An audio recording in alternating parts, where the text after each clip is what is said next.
Este programa tem o apoio da TV Interação, Associação Vida e Trabalho e da Ordem dos Advogados do Brasil, Seção São Paulo.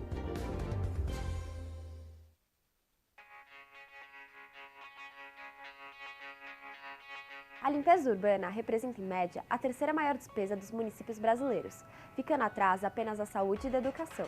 Mesmo assim, muitas cidades ainda não têm serviço de limpeza urbanos adequados. E quando os resíduos não são tratados de maneira correta, a contaminação do meio ambiente e da população é certa. Mas como saber se a sua cidade está tratando de maneira correta o lixo? Com o objetivo de avaliar o grau de adesão de uma cidade às metas da Política Nacional de Resíduos Sólidos, o CELUR e a PwC criaram o Índice de Sustentabilidade de Limpeza Urbana.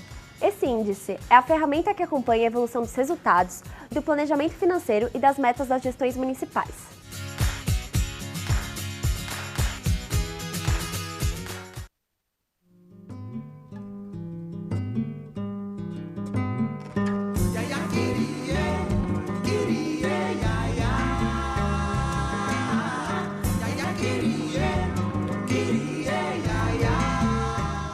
Olá, Nova Cidade, ideias para uma nova cidade. No programa de hoje, um tema super importante para a vida nas grandes cidades. Temos a honra de receber Márcio Matheus e Carlos Rossim, do CELUR. E CELURB é o sindicato que cuida da limpeza urbana a nível nacional. Recentemente, o Márcio esteve em Brasília, na comissão que está tratando sobre a questão da sustentabilidade do modelo, que na verdade ele vai explicar direito para a gente aqui. É a cobrança que é necessária que se faça a nível municipal para que a coleta de resíduos sólidos seja eficiente e que ela exista de maneira condizente. Mas para isso, Rocinho, eu queria começar o programa com você perguntando o que é arrecadação específica? Tá. Bom, a arrecadação específica você tem uma forma de você poder cobrar uma atividade, né? E que isso daí seja vinculado àquele serviço que você está prestando, né? Então, entre outros tipos de arrecadação específica, você vai ter taxa, você vai ter tarifa, preço público. São todos esses modelos, né, que você vincula diretamente ao serviço prestado a um recurso financeiro já pré-determinado lá que você mantém aquele sistema funcionando, né? Por exemplo, você pegar a energia elétrica, nós temos uma arrecadação específica para ela, em forma de tarifa. Água e esgoto, você também tem uma arrecadação específica em forma de tarifa. No caso de resíduos sólidos, nós precisamos evoluir para essa temática. Ok. Agora, Márcio, antes de a gente colocar no ar a apresentação e o que você faz explanar para a gente, a apresentação que você fez em Brasília na comissão, acho uma coisa curiosa que o Rocinho acabou de falar. Você tem uma cobrança específica para a energia elétrica. A questão dos resíduos sólidos ela é mais importante, digamos, ou tão importante como a questão da energia elétrica. Precisamos se transformar a cidade num caos. Por que ela não foi efetivada ainda? Então, Renato, nós tivemos no passado uma preocupação inicial maior com a questão do saneamento líquido, tá? Então, os estados se estruturaram, criaram companhias estatais, companhias de economia mista e cuidaram buscando prover o saneamento líquido. As atividades de saneamento são três. O saneamento, que é o abastecimento de água e coleta de esgoto, coleta e tratamento de esgoto. Você tem os serviços de limpeza urbana e manejo de resíduos sólidos. Então, a limpeza urbana é aquilo que se fala varrição, manter a cidade limpa, varrida, igual a gente faz com a nossa casa. E o manejo de resíduos sólidos é o que fazer com o resíduo, como coletar, destinar, tratar, né, e dar a destinação final para ele, a disposição final desse resíduo, depois para o ambiente. E temos também a drenagem pluvial. Então, ou seja, a água que cai nas nossas ruas, na chuva, para onde que ela vai, para onde que vai caminhar, ela tem que voltar para os cursos d'água naturais, tá? Então, esse é o trabalho de saneamento.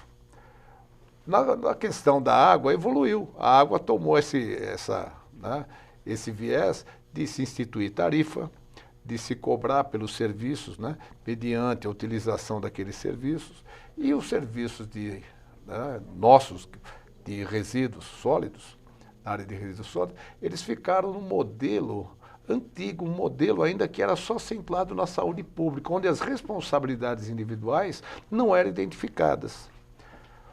Essa é a questão. Então, o que é a necessidade hoje, Renato? De se modernizar o modelo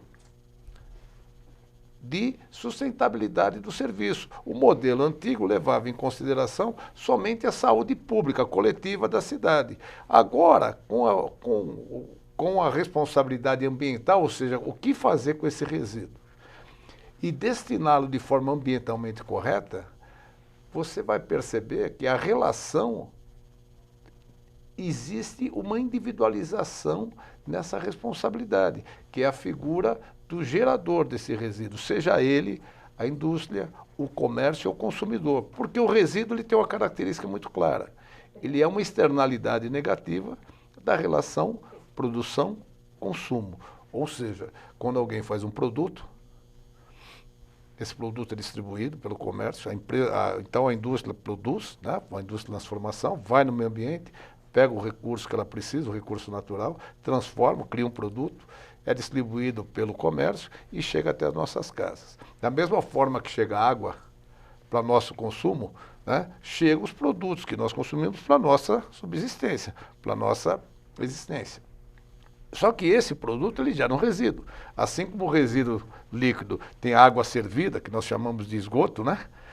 Já foi servida, já foi utilizada, nós temos também o resíduo.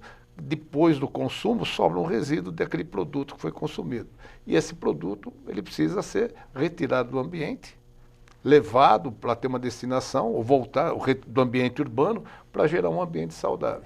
E depois ele volta para a natureza. E é interessante, de um lado evoluiu, uma perna do saneamento evoluiu nessa dinâmica, né? E essa outra ficou paralisada. Por quê? Porque você levava em consideração só a responsabilidade coletiva da saúde pública. Com a responsabilidade ambiental apareceu a responsabilidade individual, que é a do gerador. Então esse gerador, ele precisa vir para essa conta. Essa conta não é mais da coletividade como um todo. Ela tem que ser individualizada por aquele que, na figura daquele que gera o resíduo. E é isso que nós entendemos, chamado modelo de modernização. Nós temos que modernizar esse modelo de sustentabilidade. Se eu não modernizar, Renato, eu vou ficar com as soluções do passado, que é o lixão. Afastar o resíduo da cidade para uma área sem qualquer responsabilidade ambiental com aquela área, com aquela região que eu estou dispondo o resíduo. Essa é a mudança primordial nesse modelo, ou seja, nós temos que dar tratamento equânime aos serviços de saneamento, para que eles possam evoluir e nós consigamos, né, chegar ao desejado nível de universalidade. Ok. Bom, para a gente entender melhor essa modernização do modelo, Edu, eu pediria que você colocasse a primeira tabela, que é o trabalho que o Celur desenvolveu o estudo e apresentou na comissão lá em Brasília, nesse mês de outubro. Vamos lá, Márcio, na verdade, de maneira geral, o que esse gráfico explica, essa tabela? O que ele explica é isso, até praticamente a década de... Né, assim, nós tivemos umas mudanças no comportamento, né, da sociedade com a guerra e no pós-guerra. Tá? E aí eu vou fazer uma puxada histórica, que é o seguinte, quando as mulheres entram no mercado de trabalho, é em substituição aos homens que foram para a linha de frente. E depois, elas não saem mais, elas ficaram. E a mulher começa a fazer dupla jornada, tripla jornada. Como é? Tá? E ela fica, então a indústria reage a isso. E ela começa a fazer embalagens individualizadas, descartáveis, para que a mulher, seja mais fácil para ela poder cuidar das tarefas internas. Então, antes você comprava tudo a granel, você passou a ter embalagem individualizada. Você passou a ter embalagem descartável para ela não ter que lavar todo aquele tempo. Desenvolvimento de micro-ondas para você poder cozinhar mais rápido, já com aquela embalagem individualizada. Porque não tem mais o tempo que ela dispunha para fazer um almoço diário para a família, essa realidade desapareceu praticamente da vida cotidiana moderna. E isso gerou-se, a indústria reagiu a isso, isso teve uma mudança no modelo de consumo, gerando uma quantidade de resíduos muito maior do que tinha no passado. E além disso também associado ao que? Um adensamento urbano muito forte que ocorreu após guerra. O pessoal veio para a cidade em busca de melhores condições de vida, novas oportunidades, e hoje você tem aí o que se chama de urban age, né? A idade urbana, onde 85% das pessoas moram nas cidades. Então, isso deu uma explosão de resíduos e precisou mudar. Então, na realidade, o setor aí, ele entra o setor público, não é? Pede o apoio da iniciativa privada para dar conta dessa explosão, dessa tarefa que se tornou monstruosa, né? A quantidade de geração de resíduos nas cidades explodiu. Então, aí, essa é a natureza do nosso setor. O nosso setor se uniu o setor privado se uniu ao setor público para dar uma solução para os resíduos do país. E nós estamos buscando essa evolução. Só que no passado, o que se fazia, e é o que você vai ver lá no início era um afastamento do resíduo para um lugar qualquer, fora da cidade. Que é a lógica do afastamento que você sempre fala. Fala, né? Tira daqui, afasta, deixa para longe. Só que agora, esse longe não existe mais, porque para qualquer lugar que vá, tem que ter responsabilidade ambiental. Quando aparece a responsabilidade ambiental, é o que você vai ver ali, ó, Renato, tá vendo? No primeiro, a preocupação era só com a saúde pública, manter um ambiente, né, onde não gere vetores de doenças, tá? Não haja contaminação da população por meio desses resíduos que estão dispostos e não saem do ambiente. Aí, quando vem, você tira da cidade. Ok, você resolveu isso. Mas agora você tira da cidade, mas você leva para o meio ambiente. Na década de 70, né, há uma preocupação, começa a emergir a preocupação ambiental, de fazer esse trabalho com responsabilidade ambiental. Isso vem com a pressão, começa nos Estados Unidos, com a criação do EPA. Aqui no Brasil, o primeiro órgão ambiental, que é a CETESB, que deu uma evolução muito grande, a preocupação com a questão da poluição gerada, né, por esse material disposto na natureza, e aí você tem uma responsabilidade maior. Só que aí, Renata, aparece a verdadeira figura desse problema, a natureza dessa externalidade, que isso é uma externalidade que vem da produção, decorre da produção e do consumo. Então isso não é uma conta meramente de saúde pública, é uma conta que tem dono. Não é mais o orçamento que tem que custear isso, o orçamento do município. Quem tem que custear isso é o gerador. Ele gera, tem uma responsabilidade individual. E aí você vai ver a segunda perna da evolução. Se você não modernizar, não incluir esse gerador no modelo de sustentabilidade, a prefeitura só vai conseguir fazer o que ela fazia antes da responsabilidade ambiental. Tirar da cidade e jogar o lixo num lugar qualquer. Só que isso hoje é crime. Não, e com o crescimento urbano, isso se torna um fator de risco de sistema. Isso, total. Então, essa é a realidade que a gente fala da modernização.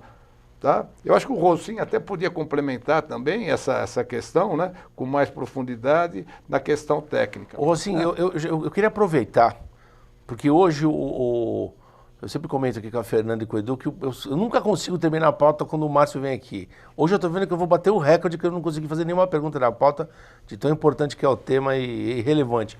Eu já aproveito, Rosim, e me adianto no tema, aquilo que a gente estava conversando antes de começar o programa.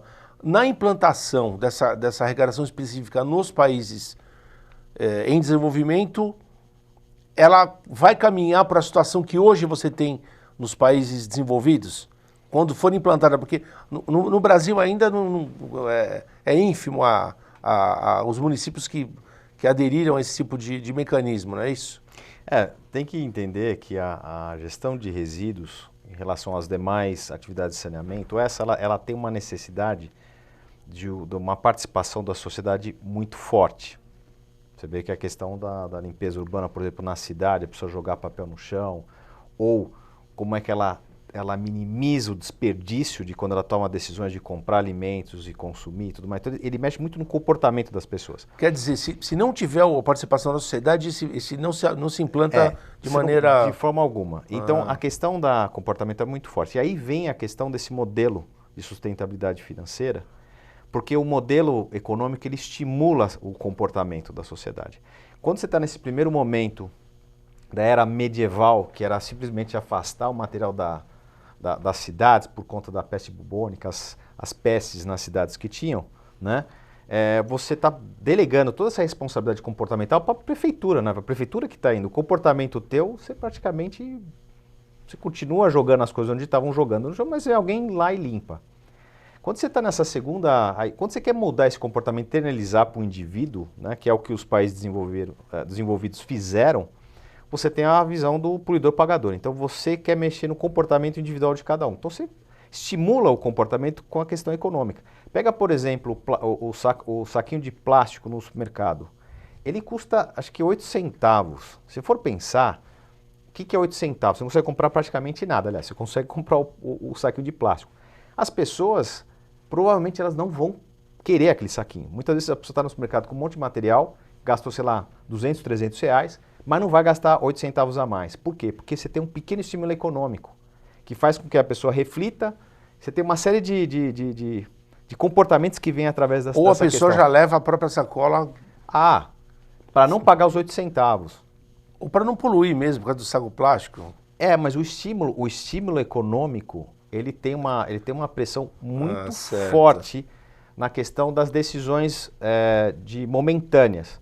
Essa decisão que você está falando da questão ambiental, a pessoa tem que refletir, ela tem que ter um grau de consciência muito mais elevado. Mas se você quer um movimento mais forte e rápido, que você vai ter que ter um estímulo econômico. Pega, por exemplo, a água também. Se você pega numa questão de escassez hídrica que falta água, como teve aqui em São Paulo. Entrava campanhas e campanhas e ia tendo alguma alteração. Daí fala assim, vou aumentar a tarifa tal, todo mundo começa a economizar no banho. Eu presenciei na minha casa, que era um apartamento, que era um condomínio que tinha não tinha hidrômetro por apartamento, eu vi a dificuldade que era para fazer com que as pessoas economizassem, porque era comum, era diluído aquela responsabilidade. Se fosse cada um cobrado individualmente, a mudança é muito mais rápida. E a velocidade que você precisa para o resíduo é essa velocidade. A velocidade da consciência, ela vem depois. Você tem que ter um estímulo rápido. É isso que os países desenvolvidos fizeram e estão fazendo. Eles vão modificando esse modelo de custeio, primeiro por uma cobrança individual por residência, depois eles vão especificando certos produtos ou por volume. Então ele vai criando os estímulos exatamente onde ele quer para fazer com que a sociedade mude esse comportamento. Porque veja, da mesma forma que mudou-se o comportamento, que o senhor Matheus comentou aqui do pós-guerra com a questão dos descartáveis, que tanto a mulher e o homem começaram a utilizar esse material, você tem que agora desestimular esse comportamento. Você tem que ter algum outro estímulo na sociedade, não na indústria, na sociedade. E esse mostra ser um fator que determina porque a correlação é muito forte. Você vê o tipo de modelo de sustentabilidade financeira que a cidade tem, você vai ver um modelo de gestão. A correlação é direta, entendeu? Ok. Ou seja, o modelo de gestão, Renato, determina como é que vai ser o modelo de solução que a cidade vai dar para o resíduo. É isso, o modelo de gestão do resíduo que ela vai fazer. E outra, quando você põe o consumidor muda o comportamento da indústria. Como nós falamos aqui, foi a consumidora, a dona de casa, a nova entrada, a mudança, é ela que muda. Então, quando você muda o hábito, o comportamento do consumidor, por meio de um estímulo econômico, você faz que indiretamente você muda o comportamento da indústria, os hábitos de consumo, e você melhora toda a gestão de resíduos. Esse é o caminho que o mundo moderno adotou. Por isso a gente fala que precisa modernizar o modelo de sustentabilidade. Já há uma sensibilidade crescente para isso, Renato. Nós estivemos no Congresso, essa percepção. Né? Edu, eu já pediria para você colocar, Edu, a segunda tabela para a gente entender melhor o que o Márcio apresentou lá em Brasília. Olha lá, Márcio. Então, ali fica a evidência que nós estamos falando. Né?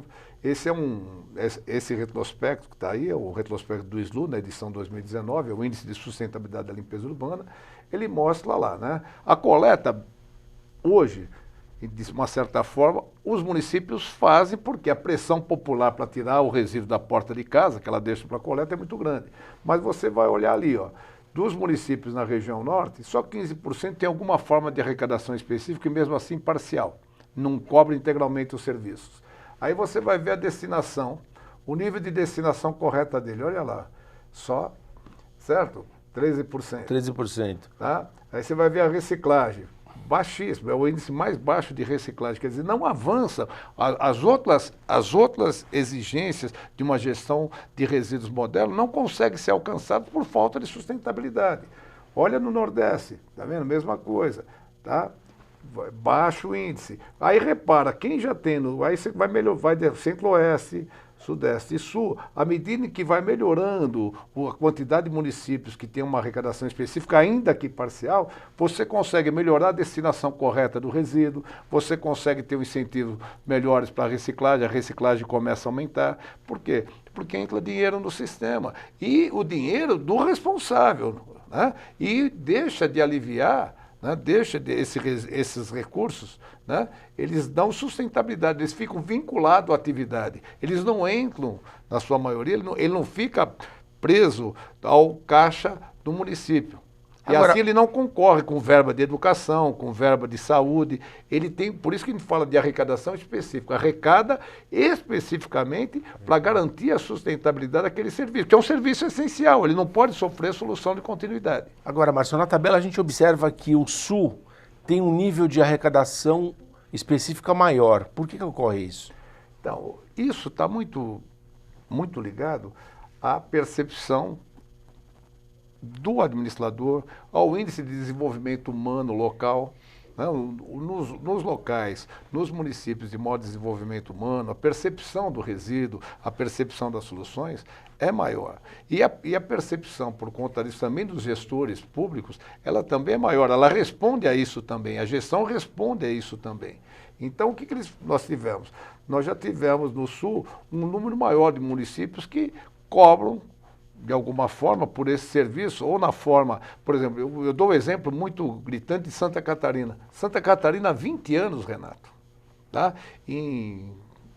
Dos grandes municípios, Joinville, Camboriú, outros, né, Itapema, vários municípios lá, já cobram o serviço na forma de tarifa, igual a conta de luz, igual a conta de água, a mesma coisa, a empresa cobra, o cidadão paga normalmente, ela é atualizada, né? Só que eles cobram lá com faixa de geração, né? Um modelo misto, né? De faixa de geração de resíduos com a questão do tamanho do imóvel que está gerando aquele resíduo. Então, está bem formulado, a população já se acostumou com isso, já entendeu isso, e os serviços funcionam maravilhosamente bem, e não fica sujeito aos humores do orçamento municipal. Eu dou um exemplo, Renato. Em 2016, no auge da recuperação econômica, as prefeituras não tinham dinheiro para pagar o serviço, começaram a quê? A fazer descarte irregular, se foram obrigados a se socorrer da clandestinidade. Não é que ele não tinha condições, ele não tinha dinheiro para sustentar, para pagar o serviço. Então começou a coletar e jogar de novo. Então nós tivemos uma regressão desse estágio, né? Em termos de evoluir o serviço, o nosso serviço regrediu. Muitos que tinham seus aterros, esses aterros acabaram se transformando em lixões. Quer dizer, em vez de evoluir. Regrediu, quer dizer, já tinha um aterro. Lógico, se ele tivesse um modelo de sustentabilidade autônomo, apartado do orçamento municipal, ele teria vida própria e não ficaria premido por essas circunstâncias do orçamento. Ele se autofinanciaria, ele se autopagaria. Agora, Márcio, você citou aí que alguns municípios do Sul, eles se acostumaram, mais do que se acostumaram, eles entenderam a necessidade dessa cobrança. Mas a gente já está no final do nosso programa. Eu gostaria que você explicasse para a gente, uma vez essa modalidade implantada, para onde que caminha em termos de um final feliz dessa história, que o Rocinho estava falando, que onde essa cobrança ela é específica, ela é implantada, você no fim do processo, ou uma parte evolutiva do processo, é as pessoas se conscientizarem e produzirem menos lixo. Queria que você explicasse isso para a gente. Então, o que acontece, Renato? É assim, primeiro você cuidava da saúde pública, depois você passou a cuidar o quê? De diminuir, né? Você começa a ter um modelo de cobrança para as pessoas terem consciência da geração, estancar a geração. E depois você consegue, no final da linha, quando você conseguir cobrar por volume, você consegue que ela se preocupe em gerar menos e se preocupe mais em aderir, ela vai aderir mais às campanhas de reciclagem, à coleta seletiva, a da destinação, tá, visando isso. E aí nós temos um outro ganho social e ambiental, que é a preservação dos recursos. Quando você consegue que esse material ele seja reinserido na cadeia produtiva, você diminui a pressão da indústria por mais recursos naturais. Se diminui a pressão da sociedade por mais recursos naturais. Esse é o ganho, essa é a escala evolutiva da gestão de resíduos que nós temos que buscar para o país evoluir nessa questão. Ok. Bom, Márcio, a gente vai empurrando com a barriga a nossa pauta que a gente nunca consegue terminar. Te agradece muito a presença de Márcio Mateus, Carlos Rossim, do Celurb, e o programa Nova Cidade volta na próxima semana.